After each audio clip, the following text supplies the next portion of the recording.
Jeffrey Epstein plane. Trump was on the Jeffrey Epstein plane. I'll call you tonight.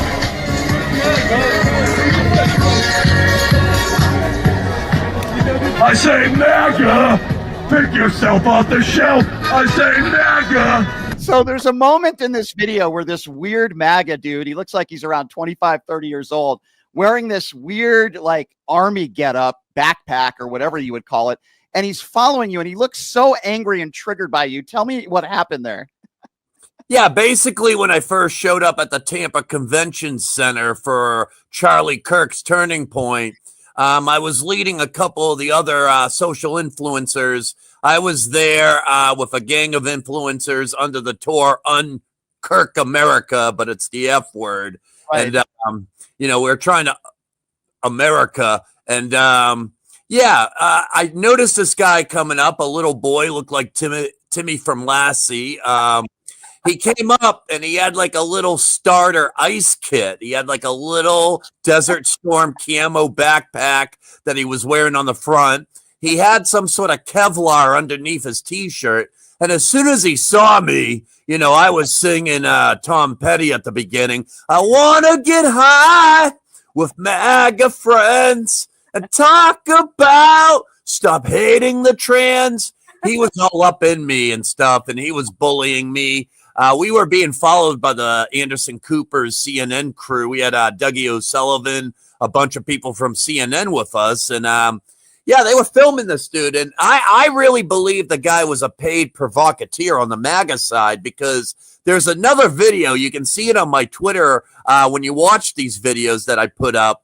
And he apparently goes up to there was a counter protest later on. They always do this. It's very adorable.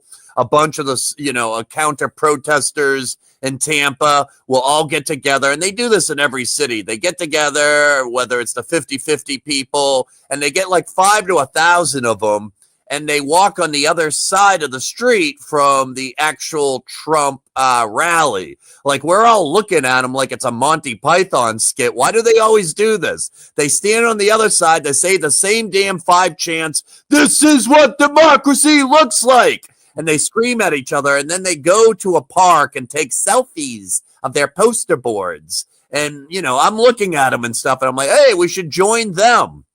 And little, did I know that guy was over there again, our paid provocateur. He starts bumping me again. I get a 2 million view video out of him singing YMCA. Trump flew on the Jeffrey Epstein plane. And then after I left, you can see this video on my Twitter. He starts yelling and pushing other people that are part of the main protest at one point. And my God, Brian, this sounds like a Spinal Tap here. The guy went up and he's pointing to a guy with Palestine colors on his scarf. And he yells, "Stop wearing those colors. My brother died there, man." And then the other guy wearing the colors, he's like, "We never went to war with Palestine. What are you talking about? You're thinking of Iraq, Afghanistan." And it's funny to watch this in real time. Like this paid provocateur, he is just doing it to try to trigger anybody. Well, he ends up pushing these people. They, I guess, push back. You see the video. They're on the ground. He gets up and then he starts to look like he's pretending to reach into his vest for a gun. And you can hear people yelling gun, and he's also pretending. You can see him smiling 1 second, and then all of a sudden be like, oh my God, don't hurt me. Oh my God. And then 1 second later, he's back to yelling at people. So I get the feeling that this little guy, and his name's Ben, we have a video. We identified him. We're going to put it up on my page next week. But I have a feeling that this guy was a paid provocateur. He saw me first. He thought I was the whole counterculture protest, so he started with me. He literally hit me like 20 times. And then when he saw the other parade, he realized that's what he was being paid to infiltrate and disrupt, and he went over there. Oh, my gosh. Yeah, I saw these videos. It's really crazy how you trigger some of these people, and I'm just laughing at everything. I did notice, though, there were some MAGA people there with flags and stuff that seemed to be dancing to your music and kind of smiling and just having fun with it, right? So they weren't all angry at you.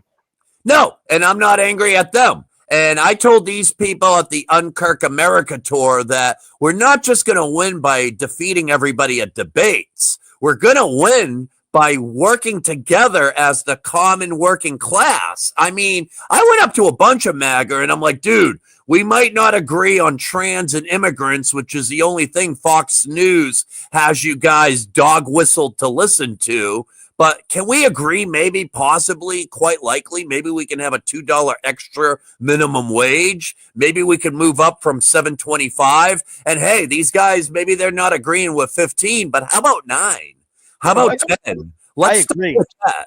Completely agree with you there. Now it's turning into, your song from Trump was on the Epstein plane to it appears as though Trump is on the Epstein list. Is there any chance you're going to change your lyrics there? Yeah, I mean, I guess I should have used list all along, but Epstein plane rhymes with YMCA. That's and true. We do know that Trump was on the at the very least, the Epstein plane several times, yes, as Ghislaine's trial showed. So I think those lyrics are pretty true still. They are. Maybe not exactly he was on Epstein Island, but right.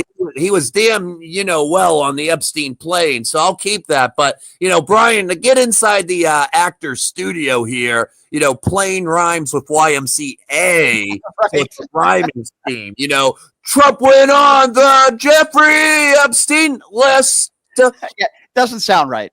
You're the professional here. That's why I do radio and you do what you do. I agree with you there. All right. So I know it's a little early because you just came back from this event last week, but can you share with us any plans you have down the road in the future? Oh, absolutely. The folks from the Un-F America tour were all excited at how well it turned out. And, a large part of it was, I think, a culture adjustment. We don't have to just go in there and debate the living crap out of everybody and win. We're trying to recruit MAGA. And so I'll be joining the Un-F America tour all fall when they hit college campuses all across America. So wherever Charlie Kirk Turning Point's going to be, you're going to see Gary the Guantanamo Gator, Robbie Roadstreamer right behind him singing the hits. I love that. I love it. What would you say to Charlie Kirk if you had the opportunity to speak with him? What would you say to him?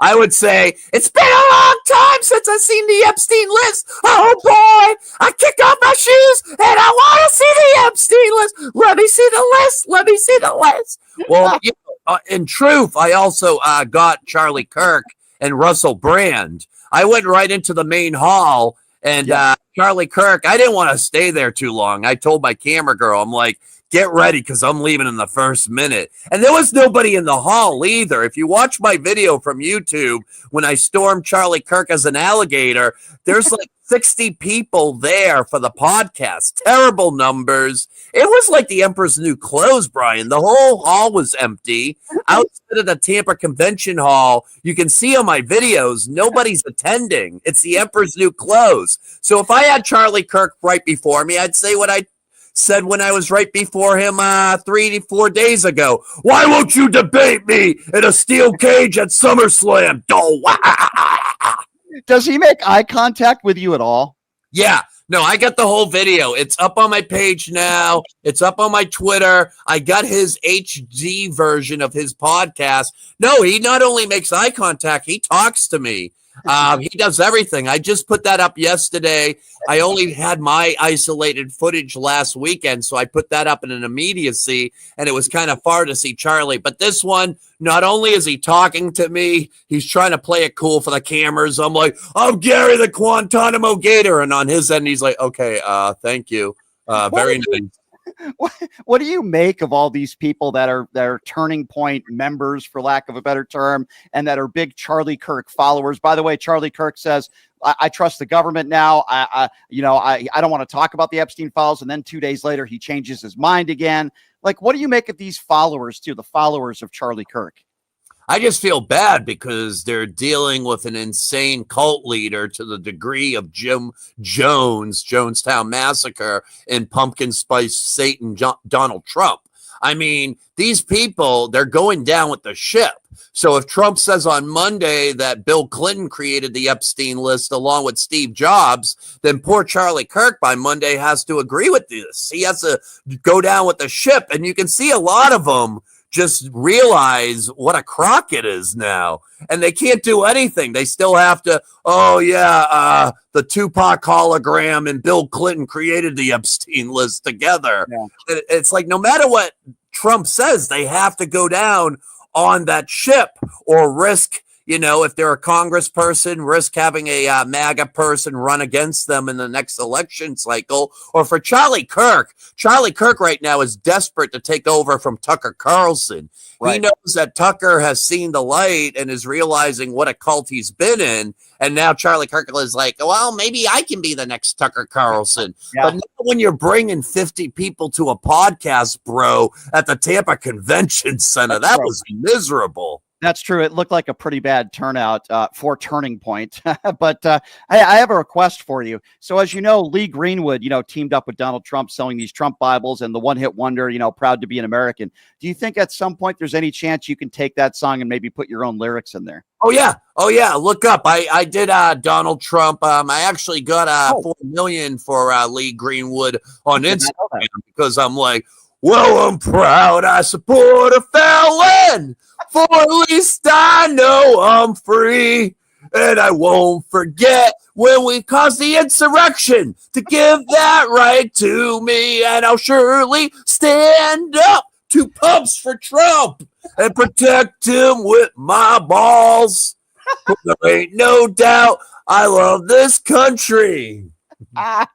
Oh my God, that's great. I got to go back and I got to watch that video.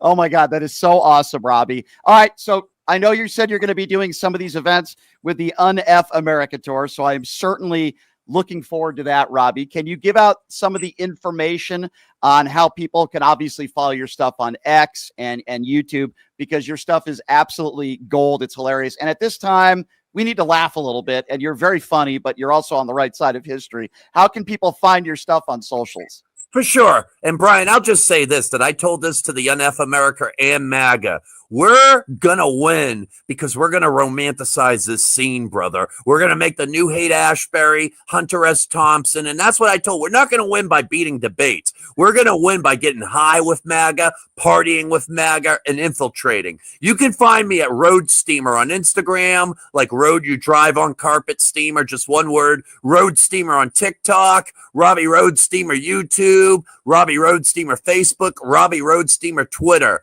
Just even type it into Google. And, I got hundreds of songs, hundreds of videos where I'm singing nothing but the hits. I hope that I'm the new Woody Guthrie Weird Al for the counterculture voice generation. I'd like to get on one of these night shows and sing my songs like the I want to get you on Piers Morgan. I want to be on a panel with Robbie Roadstreamer on the Piers Morgan show, debating like Roger Stone and Clay Travis. However, I will say this, Robbie, one of my favorite tunes of yours happens to be a song, I Put a Baby in You. That's one of my favorites. That's one of my personal favorites. In an alternate universe, I did tour Warped Tour. Corey Taylor from Slipknot covered the song. You can type in Corey Taylor, I Put a Baby in You on YouTube. But yeah, I was playing like this shock jock, reckless guy that always was the Pied Piper for bringing in 18 to 35-year-old white male Republicans. They've always loved me. I had songs like I Put a Baby in You, Somebody Put a Condom on My Dreams, and Now I Can't Feel a Single Thing. I'm a hit machine, baby. We got to party together in Vegas. We got to make the myths. You got to get out here in Vegas. When the Un-F America Tour comes to Vegas, and I know I actually have some of their organizers that are coming up right after you. I know they're going to be doing some events in Vegas. We got to meet. We got to get out there, and I got to start singing some songs with you, brother, because you are hilarious, and I can't wait to do that. Good luck. Can't wait till your next MAGA prank. You're the best, and I know a lot of people that listen to my show are big fans of yours. So thank you, Robbie, for coming on. I appreciate it, and we'll talk to you soon, my friend. Have a good weekend. Hell yeah. Much love, brother. I love you. I broke this alligator routine with you first, man. You're the king, and I love all your fans. I love you. Let's make the myths and storm the Applebee's. I love it. The legend himself, everybody. Robbie Roadstreamer. Robbie, have a great weekend, my friend. because some conservative was like, prove it. So I was like, Grok, name one. And Grok said, there are none. And the conservative said, don't use a mainstream Democrat source like Reuters. Use a left-wing source or right-wing source. So Grok then only used Fox News and like Newsmax, and it still said no Democratic politicians or mainstream Democrats celebrated it. Even the edgy people like Destiny weren't celebrating. They were trying to make a broader point about rhetoric. I wanted to ask you, you've been on Newsmax before, and you debated this this young guy who is flying in these private jets, who some have said the new Charlie Kirk protege, for lack of a better term. He's taken a lot of flack, and like I said, you've debated him. I'm like, what do you make of him coming from an extremely wealthy family, flying these private jets and talking about middle America and people that live paycheck to paycheck? What do you make of him? Yeah, I've been following this dude for a while. Here's what it is. He's had this lifelong dream of being like the next Charlie Kirk, but he just doesn't have the quote unquote juice. I don't think he has the debate ability. I beat him in a debate on Newsmax, I'd say, even though the moderators had to step in. He doesn't have the overall self-awareness to not post a photo in a private jet. And when Charlie Kirk died, I think he immediately saw it as an opportunity. Whether it's you want to view it cynically or just a young dude who didn't have self-awareness, he immediately viewed it as an opportunity to hop in Charlie Kirk's shoes. And I'm assuming they made connections with Turning Point USA. Turning Point said, okay, you've got a following. We can send you across from campus to campus to campus. And he didn't realize that him posting in sort of a gloaty way saying, look at this tour that I'm on, look how cool it is, was going to be his downfall, because he posted a video of himself in a private jet when... Charlie Kirk, you know, at the end of the day, I've been saying this to a lot of people. Watching Brylan Hollyhan do this makes you realize Charlie Kirk did have self-awareness, and he had at least some sort of juice that Brylan Hollyhan just does not have. I'm not saying Charlie Kirk was right on anything, and that's not what I'm saying. I'm just like, he at least had something. He had something that he was able to build. I tend to agree with you on that. It seems as though in the last several days, he might be just going away, that Turning Point USA might be distancing themselves a little bit from him. Do you get that sense? I'm sure they're going to if they're smart. The conservatives are rejecting him en masse. And honestly, that's incredibly brutal. He's had this vision of himself for 10 years, stepping into Charlie Kirk's shoes.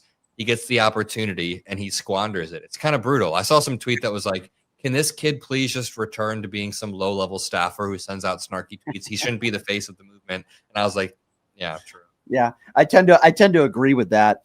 You know, moving forward now, Adam, where we're at with this government shutdown, how long do you think this government shutdown will last? And what do you think will be the next excuse from Republicans? Because the excuse that they're giving out, that Democrats did this and that they want to give free health care to all these illegal aliens, that's obviously a lie. What do you think will be the next excuse? As far as the length, it's really hard to tell. I don't want to throw out predictions and then be entirely wrong. I mean, government shutdowns can end swiftly with a resolution if the Democrats come to the table and Chuck Schumer ends up doing something. Or, I mean, this could prolong if the Republicans really want to take advantage of it and if Russell Vought continues to enact his plan to fire these workers, which doesn't even take that much time. But it could go either way. I'm assuming Trump deep down wants to fix it because he doesn't want this to look bad. But Republicans will jump from excuse to excuse, and they'll use their culture war issues. So, I mean, honestly, I don't see them pivoting off of illegal immigration. When the next excuse comes, I'm sure it'll be targeting some sort of vulnerable group that they've been targeting to try to convince whoever's listening that it's not their fault, despite them bragging they had a mandate. They said over the past 10 months that they had a mandate over and over and over. We have a mandate from the people, yet they can't use that mandate to fund the government. Yeah, that's actually a really good point. If you're just joining us, Adam Mockler from Midas Touch, he's everywhere. You've seen him on Cuomo, CNN, Newsmax, and I did a show with him on the Piers Morgan show. So speaking of Charlie Kirk, you know, Adam, I did the Piers Morgan show last week, and I was debating Riley Gaines and Jillian Michaels. And Riley Gaines says elected Democrat officials are celebrating the death of Charlie Kirk. I called her a liar. She couldn't name one Democrat that actually is celebrating the death. But don't you find that she's not the only one? There's a lot of people on the right that are claiming Democrats and elected officials are celebrating the death of Charlie Kirk. I can't think of one. Can you? No, there's none. I even asked Grok this, and because some conservative was like, prove it. So I was like, Grok, name one. And Grok said, there are none. And the conservative said, don't use a mainstream Democrat source like Reuters. Use a left-wing source or right-wing source. So Grok then only used Fox News and like Newsmax, and it still said no Democratic politicians before mainstream Democrats celebrated it. Even the edgy people like Destiny weren't celebrating. They were trying to make a broader point about rhetoric. But okay, so I something that bothers me and that we need to find a fix for is I don't know how we exist in this political environment when Donald Trump is constantly ratcheting up the tension and we are constantly somehow supposed to take accountability because Donald Trump, over the past week, he's posted AI videos of the other side, AI videos of med beds. Last month, he posted an AI image of Chicago being invaded. This dude is constantly saying the most insane stuff about Paul Pelosi, about Democrats being evil. And somehow, just because of these high-profile shootings, the assassination attempt number 1, assassination attempt number 2, doesn't matter even what the political leaning of the shooters were. Most Americans simply see it as left-wing shoots Trump. And then Charlie Kirk gets shot. Doesn't matter. They just see it as left-wing shoots Charlie Kirk, even if this kid had no coherent ideology. So most Americans currently think violence is coming from the left when Donald Trump is the one who continues to ratchet this up. And this was actually like the CNN interaction I had with Scott Jennings.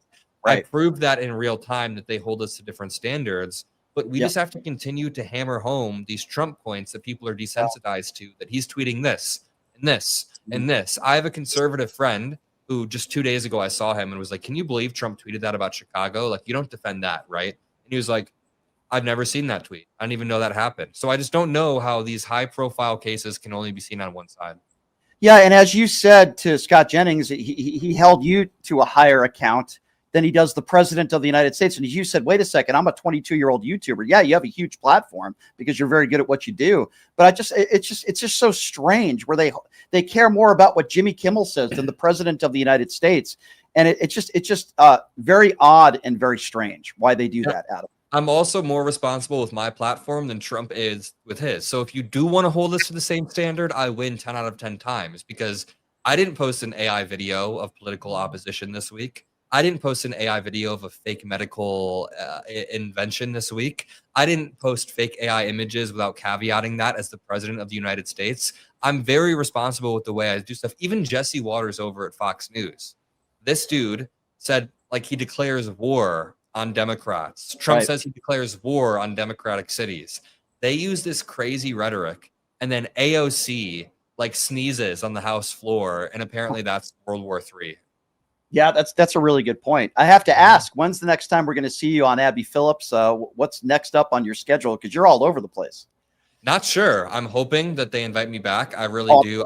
I'm super grateful for their team for number one, taking the chance on me in the first place. There was no reason they had to have a 22-year-old on debate Kevin O'Leary, but they decided to have me on to take a chance. And then they invited me back multiple times and gave me the floor to speak about algorithms and to say things and give my perspective as a young dude who a lot of young men are lost right now. So, I mean, I really am grateful for them in the first place. Don't know when I hop back on, but I'm always excited for it. I am hopefully doing some work with Jubilee soon. We're starting our own debate show in Chicago. I'm doing some work with, I did a debate with the Daily Wire called Bar Fight in Nashville. We were in Nashville on the Broadway Strip. You ever been there? I've never been there. No, I've heard about it. It's pretty wild. And we did this thing where there was 50 MAGA supporters in the crowd, all, yelling at me, and I had to debate them back. But I'm just waiting on a release date from the Daily Wire. They're going through it because of Charlie Kirk, which I understand. That's pretty awesome. And I've said this a million times about you, and I've said this, Democrats in general need more younger people that have voices like you. That's one of the reasons of many why Donald Trump won. Because he got the younger vote. We need more people like you out there. And I'm so glad that these national networks are getting you on their shows because we need more of it, quite frankly. I'm sure you would agree, the Beasleys of the world, people like you and others. We need more people like you out there speaking out. Well, thank you for having me on the show. Yeah. And thank you for having me on this show as well.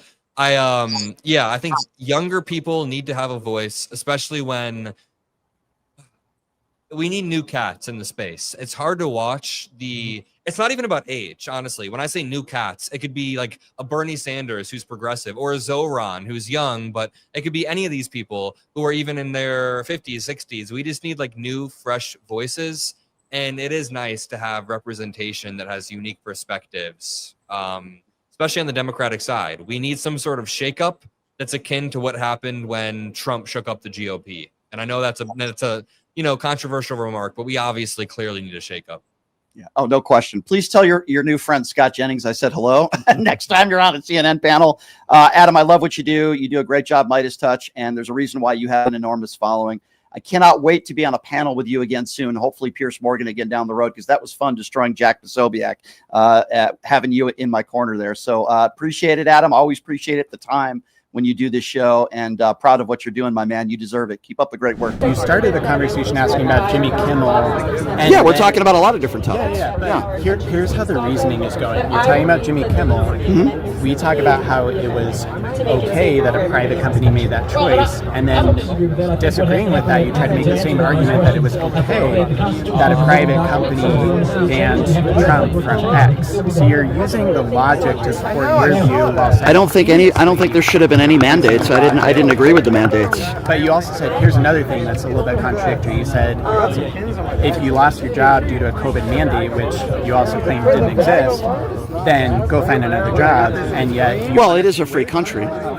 You want us to have sympathy for people who lose their jobs, who got laid off earlier in the year because of federal layoffs, but we can't tell them to go find another job because that's cruel and hateful. But what you're telling the people who refuse the vaccine is not like that. You can't have it both. I never talked about federal layoffs. I never.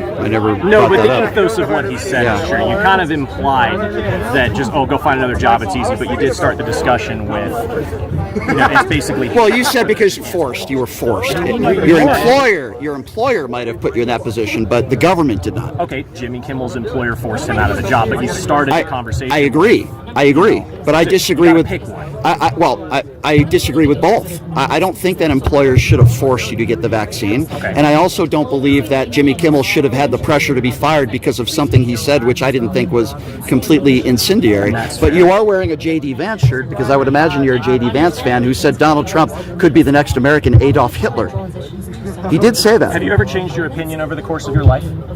Have I ever changed the opinion? Have you ever thought? Not when it comes to calling somebody an evil, murderous dictator and then working for him. No, I've never done that. Oh, that's fine. That's you. I've never done that. I changed my opinion on Donald Trump, and I explained a few minutes ago why I did that. So I think it is fair to say in 2016, when we didn't have access to the entirety of the clips like we do now, you can look at Trump and go, wow, he's an inflammatory asshole. But as you learn more... You don't think he is? You think he's a good guy?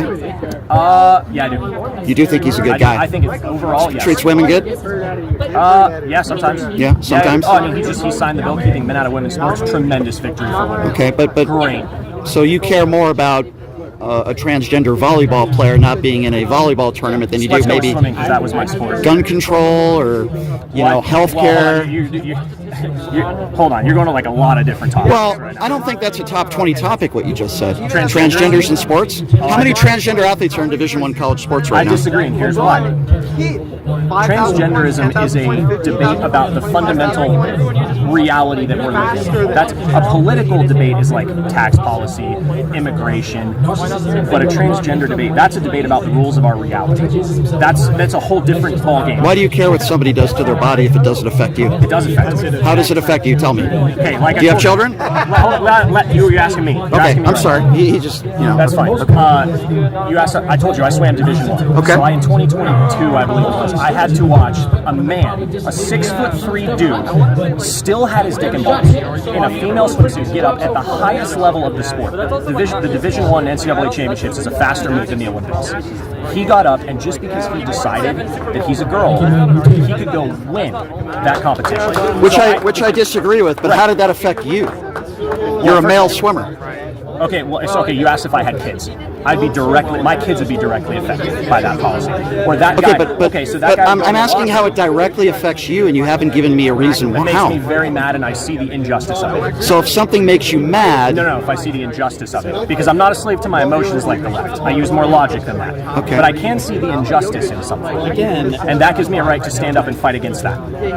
Do you see the injustice? Okay, so you're talking about injustice when it comes to transgenders in sports. Yes. Would you agree that it's a tremendous injustice to all those women that gave their lives? I've said on national television that I do not believe that transgender women should compete with other women. But you know what I think is a more important issue than that? What's that? Our kids getting gunned down in schools, and MAGA Republicans do nothing about that. They have no solutions.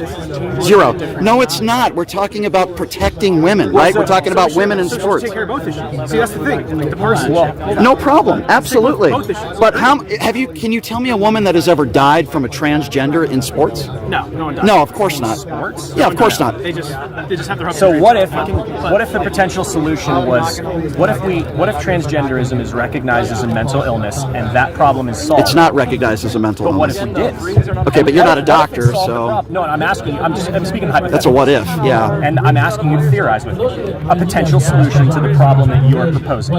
Because the last I don't think it's a problem. You don't think I don't think- transgender shootings are a problem? Well, first of all, if you're going to talk about one shooting, You don't think transgender shootings are a problem? any shooting is a problem, but less than 1% of mass shootings in this country are from transgenders, so that's not a fair argument. The last couple. The last couple. Less than. recently, like in the Right. So would The you agree last- that indicates that that's a pretty hot button topic. I think a hot button topic is gun violence, and I don't care what's between your legs. overall conversation of gun You violence. do, I don't. Why? I don't care what's between something. So why are you talking about transgender mass shootings then? You just asked me. We were talking about sports. You're going in circuit again. You're getting really deflected. Yeah. I'm talking about gun control in general. I'm talking about gun control in general. Yes, I believe that the Second Amendment is fundamental to our existence as Americans. So you have any It solutions? protects all of our other rights. Yes, my proposed solution is you teach more people how to use guns. So you think more guns make us safer? Yes. So why is it then we have more guns in this country than almost any other country in the world, but almost more gun violence than any other country in the world? If what you're saying was true, wouldn't we be one of the safest when it comes to gun violence? Because we're not encouraged culturally to carry those guns and use them as polite deterrents for violence. We are shamed for carrying. If I told you I was carrying a gun right now, it'd probably make you. Who's shaming you from carrying a gun? That's been the cultural narrative. Name me one prominent Democrat that shames you from owning a weapon. Barack Obama. What did he say shaming you? He was not against the Second Amendment. Barack Obama's been an advocate of gun control for a very long time. Being an advocate of Gavin gun... Newsom, I could just Okay, but hold on. Respectfully, being an advocate of gun control is very different than saying, I don't want you owning a gun. You do understand the difference, I right? think they're pretty different. No, I think they're one and the same.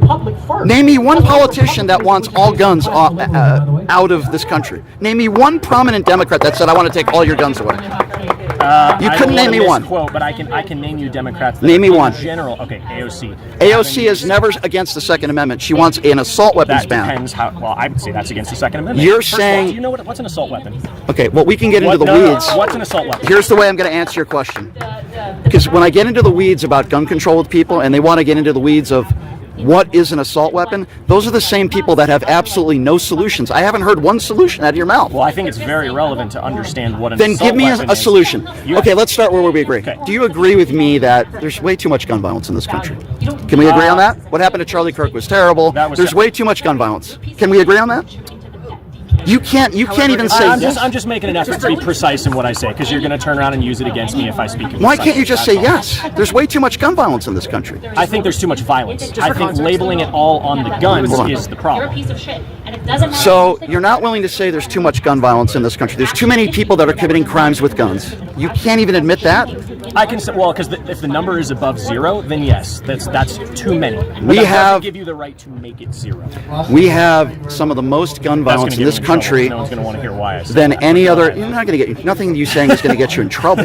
We're just disagreeing Let's see about respectfully. that. We have more gun violence in this country than almost any other country in the world, and you're telling me we don't think we should do anything about it? No, I think we should. But So I think, tell me what? I just- More guns? Yes, I think you teach people how to use guns responsibly. You put armed security guards at school. Teach because people how I'm to a use- firm believer that Okay. if someone believes they will be shot back at, they are much less likely to go. Do Okay, the shit. we might agree on that. Teach people how to use guns responsibly. Why don't Republicans help pass laws to force people to have at least a 2 That's or a it, you 3 hour just use class? Force. Well, yeah, That's exactly yeah. the whole reason that the Second Amendment, we don't like being forced to do anything. So how can we teach people how to be better with guns if there are no laws? Why is it when you drive a vehicle, and I know driving a vehicle is a privilege, not a right, Sure. but you have to get your driver's license, they check your eyes, they check your health, you have to drive with someone to make sure that you know how to drive a car. Why shouldn't we do the same thing with guns? Because the right to drive a car is not written into our Constitution. I understand it's not I understand that. Sure. But guns are far more dangerous in this country with deaths than it comes cars and car More accidents. people die from car accidents than gun violence every year, and it's not even close. The number 2 cause of death in Well, first children of all, under the number age one of cause 16 death is guns. obesity, so we should solve that problem first. Why aren't we solving that I problem? think we can do both. But why are we focused on guns? Why are we focused on something that would take away something from people rather than if we really want to solve? Would you agree that the most important thing is to reduce deaths by as much as we can? Of course. Then why are we not starting with obesity, which is the leading cause of death in America? Well, I think it's a very big difference between, and by the way, we are addressing that. We have doctors and people that tell you this is what you should do. Well, in some cases they do. In some cases they do. But at the same time, I think it's very different when you're talking about someone who eats at McDonald's every day. And then we talk about certain guns that I think a lot of people, you don't agree with it, but a lot of people agree with, should not be sold to the general public.